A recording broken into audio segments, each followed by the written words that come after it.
me chamo Karina, sou casada com o Eric, que hoje é meu sócio.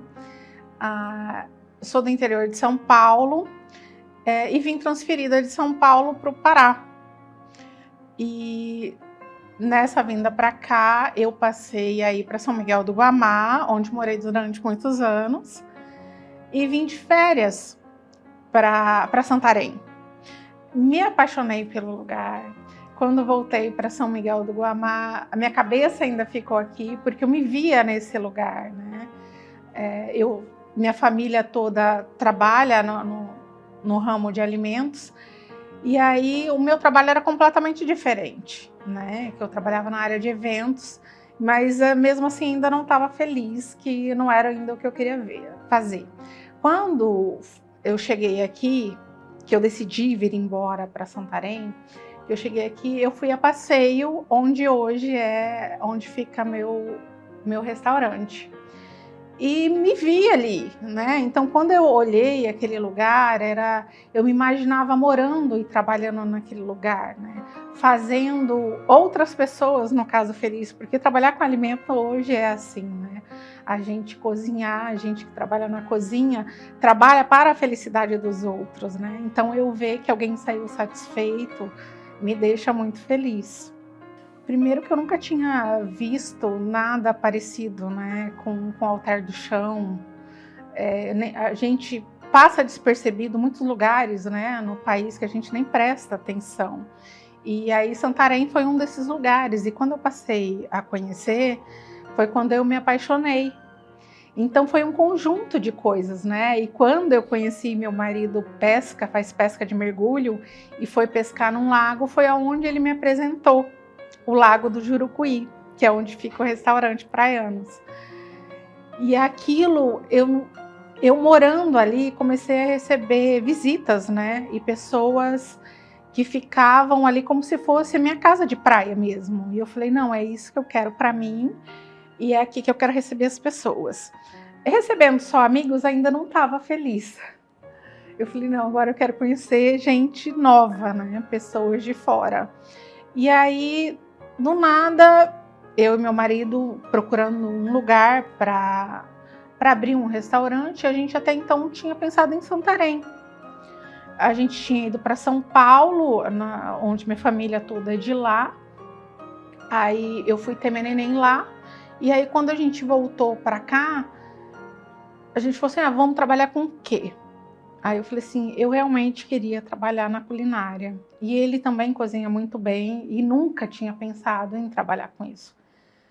E aí o Eric começou a fazer uns pratos, porque ele pesca, começou a criar uns pratos com os peixes que ele pegava.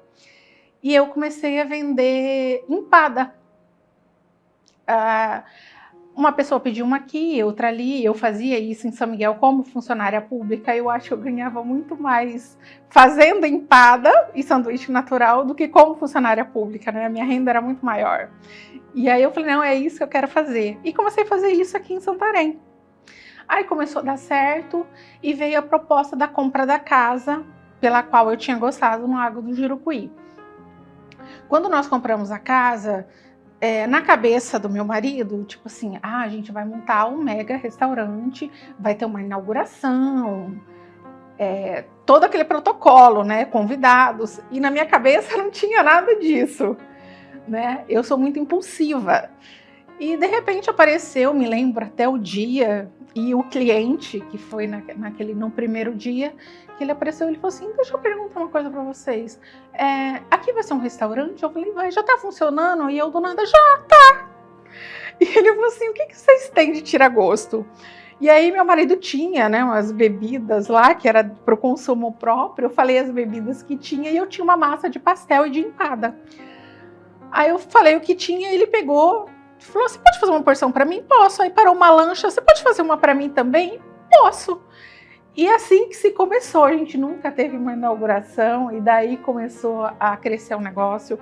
Eu comecei atendendo com os pratos que eu tinha em casa, e foi muito espontâneo. E aí a nossa maior propaganda foi de boca em boca, e hoje temos o Praianos, um sucesso, graças a Deus, até fora do país.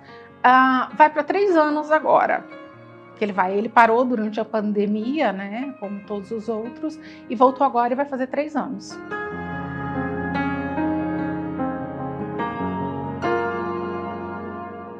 Quando eu era bem mais jovem, né, eu trabalhei como modelo, fazia parte de uma agência de modelo, e no interior de São Paulo tem muitos rodeios, né, então tem os concursos para rainha, princesa e tal. E era uma das coisas que eu também queria, né? Que eu era muito ambiciosa, né, nessa parte. Eu olhava uma coisa e focava, não, é isso que eu quero fazer, e eu ia atrás. E aí eu comecei a participar de alguns concursos. O primeiro eu perdi, falei, não, estava na minha hora. Falei, mas eu não vou desistir. Aí depois eu ganhei, com 15 anos eu fui a princesa do rodeio da minha cidade, e com 18 eu fui a rainha, que era onde eu queria chegar.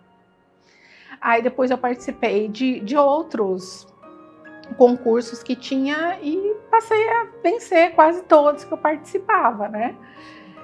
E aí eu passei a ser modelo fotográfico durante um tempo, e aí eu parei.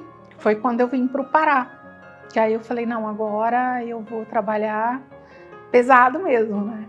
E aí eu trabalhava numa empresa que na verdade, ela fica em Ulianópolis, próximo a Paragominas, e os proprietários são da minha cidade, de Catanduva, interior de São Paulo. Foi da onde eu vim transferida de lá para cá. Aí, com o tempo, eu conheci meu ex-marido, aí eu tive minha filha, né? Engravidei, me casei, tive minha filha, e foi aonde eu me estabeleci no Pará. Quando eu ia de férias para São Paulo, ou ainda pensava em voltar para lá, quando eu chegava lá, era como se eu não era mais meu lugar. Parece que eu não me encaixava mais lá. Aí foi onde eu descobri que eu acho que eu era paraense de coração e não sabia. E aí foi aonde eu decidi ficar para cá mesmo.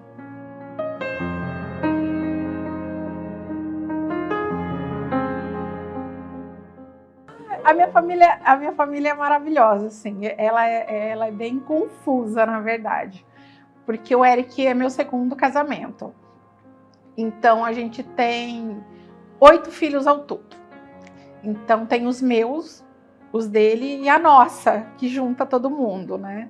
Então, eu tenho 3 filhos, a Gabriela de 18, o Leonardo, que tem 13, e a Antonella, que une todo mundo, que tem 5. E aí tem os meus outros enteados, né? 3 meninas e um menino. E aí tem mais um enteado dele que ele conta, né? Como filho também. E querendo ou não, acaba sendo meu também. Então, quando estão todos lá, acaba se tornando uma casa pequena para todos eles. Eu sempre quis uma família grande, então tá perfeito.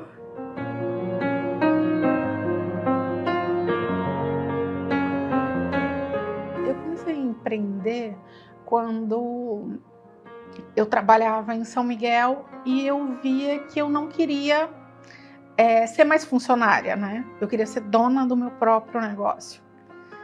Então, quando eu vim para cá, eu vi a possibilidade, sabia que aqui tinha potencial e passei desde aí a ter o meu próprio negócio, né? A ver como que eu vou fazer, o que eu preciso fazer, né? E eu corri atrás de tudo e hoje nós estamos aí. Eu fazia empada e fazia sanduíche natural. E aí eu comecei a ver o mundo dos negócios, que eu vi assim, tinha uma lanchonete próxima de onde eu trabalhava, que passou de um tempo que ninguém mais queria comer lá, porque era sempre a mesma coisa, né? Então, quando eu comecei a fazer empada, eu levei de lanche para mim, ofereci para meus amigos e o negócio começou daí. Então, a sacada foi que eu fazia só a cada 15 dias. Então, eu tinha aquela cobrança. Quando vai ter de novo? Quando vai ter de novo? Aí eu, não, olha, quando eu fizer ou na minha próxima folga eu faço. Então, eu ganhava tempo nesse período para me programar, tirava folga nesse dia e acabava fazendo. Então, o meu público, né, se expandiu por conta disso, porque quando começava, que eu dizia que eu ia fazer, o que já comprava comigo, já passava para outro, olha, ela só vai fazer agora, depois é só daqui 15 dias. Então, o meu negócio começou daí. Foi aonde eu tive a visão. Eu falei, olha, a sacada é essa aí. Nunca posso até mudar os sabores, fazer até a mesma coisa, mas eu tenho que pensar lá na frente. Se eu fizer todo dia a mesma coisa, ninguém vai querer.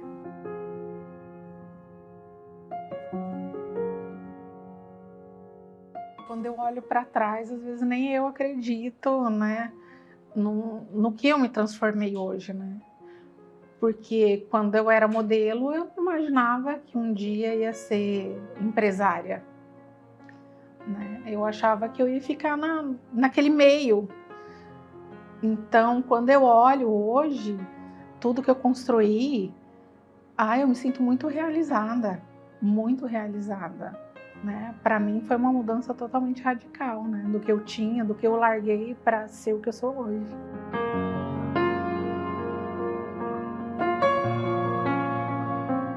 Eu sempre trabalhei muito com homens. E apesar de trabalhar sempre com homens, eu tinha esse receio, né? De que houvesse preconceito por eu ser mulher. E eu sempre fui muito bem tratada por eles. Então, só que não acontecia isso com algumas mulheres que eu conhecia. Então, quando eu ouvia falar, a minha mãe mesmo, né? Que elas sofreram aquilo, eu imaginava que, tipo assim, será que eu vou ter que ser mais dura, né? Para poder lidar nesse mundo, né, de homens, né? E aí, quando eu cheguei nesse patamar, né, de trabalhar, de ser empresária, de disputar com outros homens, eu me deparei com um mundo totalmente feminino e que eu achei muito interessante, né? Porque hoje eu noto que Alter do Chão, por exemplo, a maioria das empresas, né, dos negócios que tem, são administrados por mulheres e muito bem administrado. Eu acho que a gente enxerga tudo um pouco mais colorido. Quando chegam pessoas no meu restaurante, a gente atende muito família, né? O nosso público também é muito família. Eu me vejo no lugar da esposa, que vai com a sua família lá, e aí tendo um olhar feminino, é diferente porque a gente enxerga o que aquela esposa queria ter ali, né? Do que ela vai precisar, coisa que talvez um homem não enxergaria. Algumas pessoas fazem vários elogios ao nosso banheiro, por exemplo, e chegam e falam para o meu esposo, esse banheiro é administrado por mulher. Porque só mulher entende o que outra precisa dentro de um banheiro. E tanto na nossa casa quanto no nosso restaurante, que é o mesmo lugar, tem esse olhar feminino, né? E eu acho que tem que ter em todos os outros e que os homens deveriam ver isso também, que o mundo fica mais colorido através de um olhar feminino, né?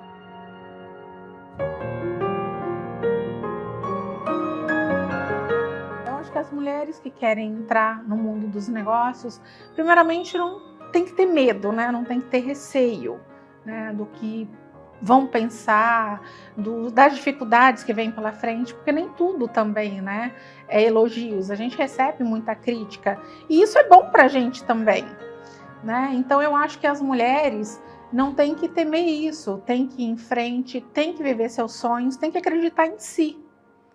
Então eu acho que isso é o mais importante, não desistir dos seus sonhos, do que realmente queira fazer.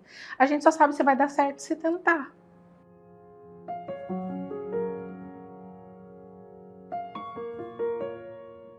Assim, que só mulher mesmo para conseguir fazer isso.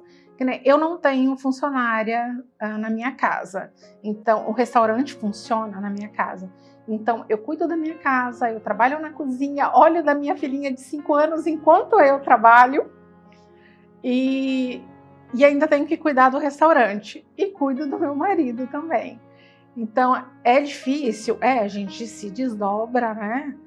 Para tentar conciliar tudo. Sempre alguém não vai ficar feliz, mas a gente vai tentando compensar como pode. Mas é difícil, mas não é impossível.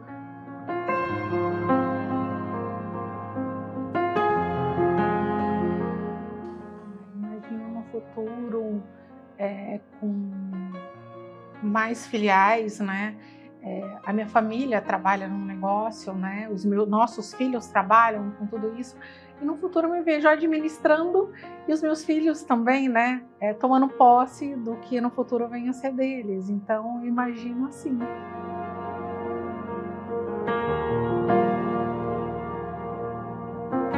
Eu fui ter minha neném em São Paulo. Ela perguntou por que eu fui ter lá. E aí eu disse que a minha gravidez era de risco, né? Porque eu tenho problema com anestesia. E fui para São Paulo para ter ela. Quando eu tive meu segundo filho, foi quando eu descobri o problema com anestesia, porque eu tive uma parada cardiorrespiratória logo depois dele nascer, e foi por conta da anestesia. Quando eu tive ela, eles estudaram uma outra anestesia, foi quando houve o mesmo problema. Logo que ela nasceu, eu tive perca de memória, né? Então eu não tenho a memória de 2 dias antes e nem um dia depois do meu parto, né, dela. Então eu não me lembrava que eu tinha tido neném. Eu sabia que eu tinha 2 filhos, né? Mas eu não me lembrava o nome e nem a idade dos meus filhos. Isso eu acho que foi o pior para mim. Então quando teve esse episódio, eu fiquei com perca de memória, tá? Os médicos disseram que podia voltar, como não. Então, eu fiquei praticamente 1 mês no hospital. Quando eu recebi alta, que eu fui assinar minha alta, foi quando o médico chegou com a papelada para eu assinar e eu não me lembrava como se escrevia. Então, eu falei para ele que talvez, como eu perdi a fala também, eu tinha dificuldade em me comunicar com ele. E aí o psiquiatra chegou para falar comigo e percebeu que se eu fosse embora, se eu saísse do hospital, eu iria melhorar. E aí foi quando eles concordaram do meu marido assinar alta e eu ir embora. No dia que eu recebi a alta, a minha irmã deu um jantar na casa dela para comemorar a minha saída do hospital. E lá estava um tio do meu cunhado, que é pastor de uma igreja, e é uma pessoa que passa muita tranquilidade, né? E ele decidiu fazer uma oração. Então, eu nunca fui uma pessoa religiosa. Desde a minha infância, minha família nunca foi religiosa, né? Diferente de hoje. Então, quando ele fez a oração, eu senti alguma coisa diferente que eu nunca tinha sentido. Nós jantamos e eu fui amamentar a minha neném. O médico disse para mim, quando eu tivesse dificuldade em falar alguma palavra, era para eu me concentrar, esperar que quando eu me acalmasse eu iria lembrar e falaria a palavra. Quando eu estava amamentando, eu estava tentando falar com meu esposo sobre a oração, que eu nunca tinha sentido o que eu senti na hora, né? E aí ele falou assim, mas o que você sentiu? E quando eu fui falar para ele, eu não conseguia.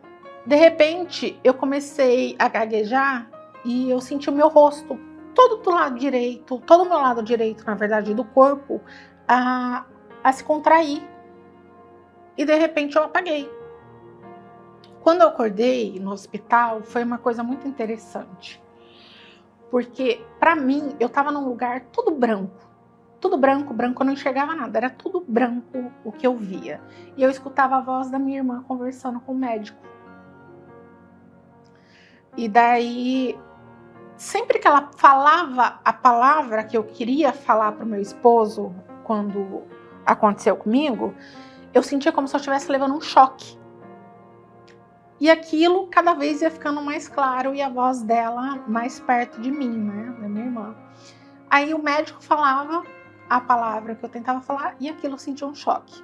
Aí de repente quando eu acordei tinha uma luz em cima de mim, aquelas lâmpadas de hospital, né? Então eu entendi aquela coisa bem clara, né, que eu estava vendo.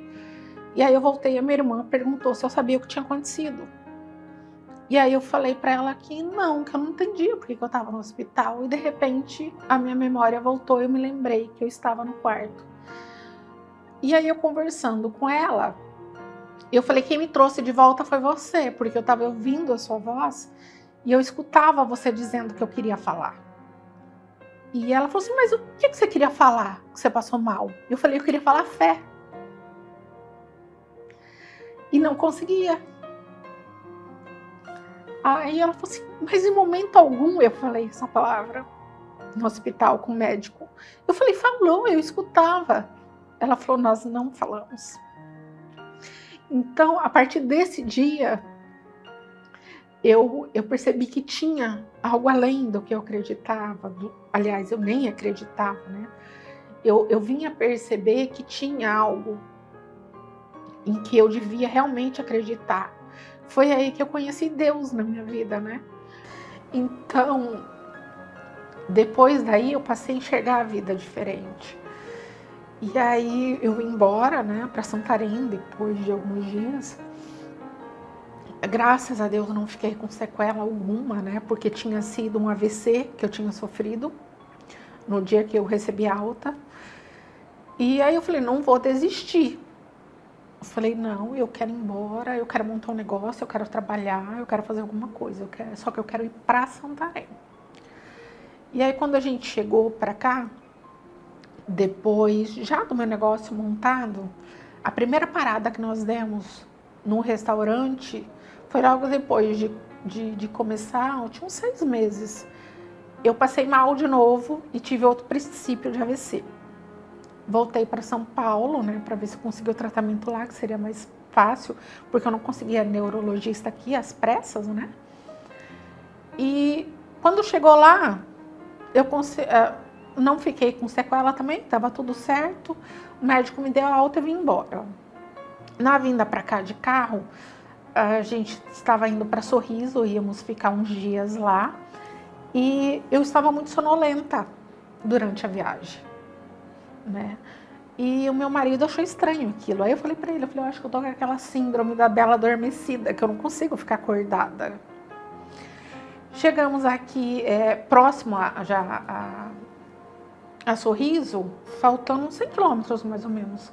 Meu marido parou num posto daquele de autoatendimento à família. Ele falou, pede para verificar sua pressão, se está tudo bem. Quando verificaram a minha pressão, já saiu uma equipe médica de dentro do posto de saúde lá de autoatendimento e disseram que eu não ia mais seguir viagens com ele. Que eu iria até o hospital de ambulância e ninguém falava o que estava acontecendo. Falei, quando chegar no hospital, vão lhe falar o que está havendo. E aí, só que a sua pressão está um pouco alta, então você tem que ir com a gente. Aí fomos a 50 quilômetros dali, chegando lá, o médico já estava me esperando e um cardiologista. Aí o médico conversou comigo, não deixou, né, meu esposo entrar e falou assim, a senhora tem noção do que está acontecendo com você? Eu falei, não, e estou até assustada. Aí eu falei que eu estava sonolenta, né? Ele falou assim, a senhora está morrendo. A senhora vai ter um ataque do coração, porque a pressão da senhora está muito alta. E tá quase 20/20 e não é normal a pressão. O problema é a pressão baixa se igualar com a alta. O coração da senhora não vai aguentar. E aí eu fiquei lá durante um tempo, aí que eu tive noção do que estava acontecendo comigo, né? Aí fiquei no hospital, aí me deram alta, eles viram que eu tinha médico cardiologista já marcado aqui em Santarém, me deram alta e eu vim embora direto para cá. Graças a Deus foi tudo resolvido. Aí eu descobri que eu era hipertensa até então. Ficou tudo resolvido. Vamos, bola para frente, seguir de novo, né? Vamos voltar pro meu negócio. É isso que eu quero fazer. Eu quero minha família perto de mim. Vai dar tudo certo.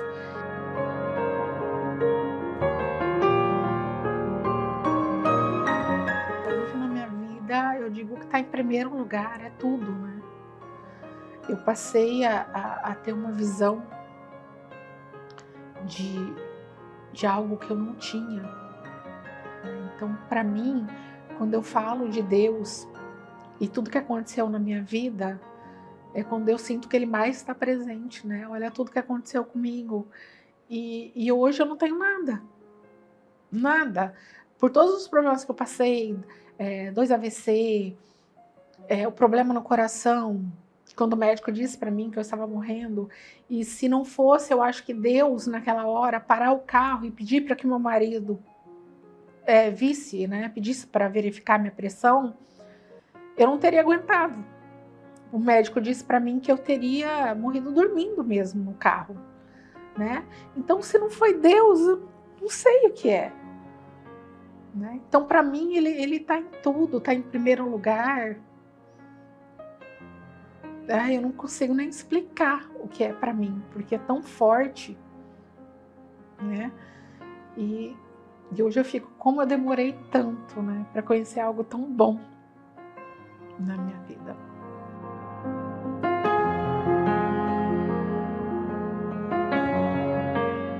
A mensagem que eu quero deixar para as mulheres é que elas se cuidem, que elas realizem seus sonhos, seja, né, mulher de negócio, mulher de família, mãe, amiga, e que jamais esqueçam do tempo para si, né, que é o mais importante, e que tenha fé em Deus.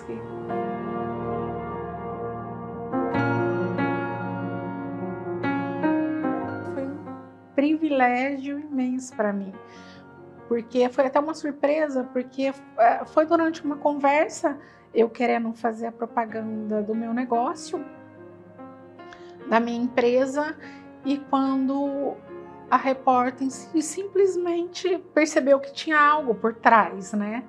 Então ela disse para mim, ela falou assim, se você contar a sua história, se as pessoas souberem a sua história, você vai ajudar muitas outras mulheres. E eu não entendia o como.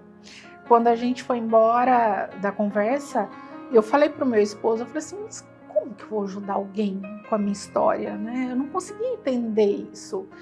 E até que eu visitei a Casa Rosa. E quando as mulheres de lá ficaram sabendo da minha história, que eu contei um pouco, né, e me emocionei, né, com as histórias dela, porque é a mesma situação, né, cada uma com uma dor diferente, mas todas unidas por um propósito, que é a cura. Então, uma das senhoras olhou para mim e falou assim, começou a chorar e falou assim, nossa, agora você, olhando para você, me dá esperança. Ouvindo a sua história, eu tenho esperança de que eu vou ficar boa, de que eu posso ficar como você. Então, para mim foi um privilégio, sabe? Ser escolhida entre essas e poder passar a minha experiência como mulher, como empresária, para incentivar as outras, né? Tanto no negócio quanto na vida. Mom packed me a brown bag every day. From 5 years old up to 18. A note that said I love you XO. And all my friends, they're begging me, making bids on Mom's fresh cookies. And I quit playing ball at age 15. Traded my new bat for an old guitar. It broke Dad's heart, but he still loved me. And he was there at every show. No more jersey, just tuxedos.